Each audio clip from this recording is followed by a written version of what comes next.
Hello everyone, welcome to the Learning Cubicle. In the previous class, we have learnt about different types of acceleration such as uniform and non-uniform acceleration. And today, we are going to learn a different topic. And before I get on to the topic, let me discuss a few things.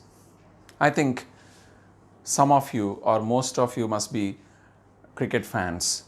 So whenever you watch a cricket match, in between the overs or when the match is going on, you must be seeing those graphs where they will be giving the scoring pattern of different players, or it may be the team's scoring rate in different overs, and different information we can get by just giving a glance to those graphs. So graphs are very helpful in extracting a lot of information, that too in a pictorial form. So a graph is basically a representation or a pictorial representation depicting the relation between two quantities, right? Much the same way how you extract so much information from the graphs that you see during a cricket match or any other sport. In the concept of motion, also we have something called as motion graphs, right? So all these classes we were learning about different quantities like distance, displacement, time, velocity, acceleration, and many other things, right? So by showing a pictorial representation of the relation between displacement, time, velocity, acceleration, all these things, we can draw graphs. So broadly, we have three different types of graphs. They are distance or displacement time graph, and speed or velocity time graph, and acceleration time graph. So we will be learning about these three graphs, and we will also discuss different situations using these graphs. So just by looking at the graph, we can actually describe the motion or the position of a body. Let us first discuss displacement time graph. As shown on the picture over here, when we draw a displacement time graph, we take displacement on the y-axis and time on the x-axis. Throughout all these three graphs which I just mentioned, displacement time graph or velocity time graph or acceleration time graph, time is always taken on x-axis, and the other quantity, whether it is displacement or velocity or acceleration, is taken on y-axis, and there is a reason for that. You all must be knowing how to draw a graph. So when we draw a graph, we always take the independent quantity on the x-axis and the quantity that is dependent on the y-axis. Time is independent and other all quantities are dependent on time. That's why time is taken on x-axis, whereas displacement is taken on y-axis over here. Now, the first thing that we need to know is what information can we get from this graph. We can get the time taken by a body for some particular displacement, or the displacement of a body in some particular time. Apart from this, you can also learn or get another piece of information, that is the velocity of the body.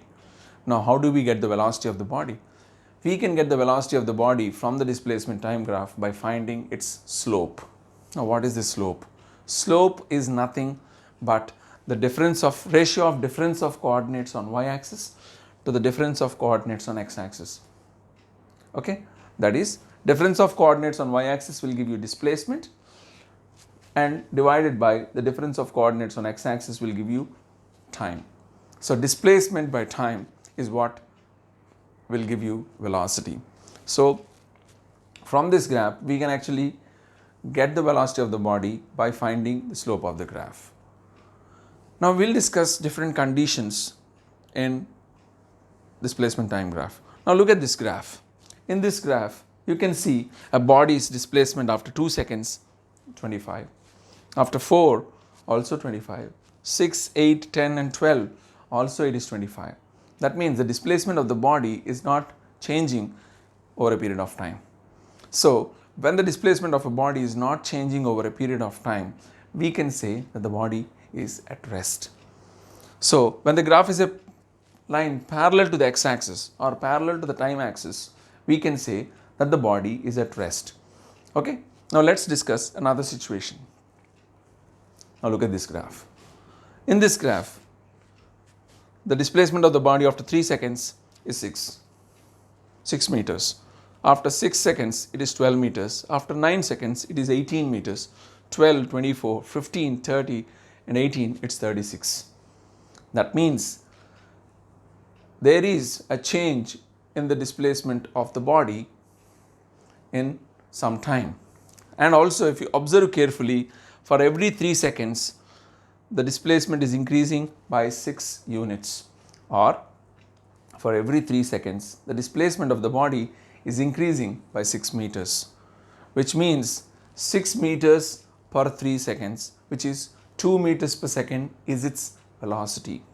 That means the body is maintaining a constant velocity of 2 meters per second throughout. 6 by 3, 12 by 6, 18 by 9, 24 by 12, 30 by 15, 36 by 18, all of them give you 2 meters per second velocity. So the body is moving with uniform velocity. So when the graph is a straight line passing through origin, in case of displacement time graph, the body is moving with uniform velocity. Now let's see the next one. Look at this one. In this case, after 4 seconds, it is something around 2 meters. And after 8 seconds, it is somewhere around 5 or between 5 and 6. And 12, it is somewhere around 8. So you can clearly make out from the graph that the displacement of the body is not equal in equal intervals of time. So for every 4 seconds increase in the time, there is no uniform increase in the displacement.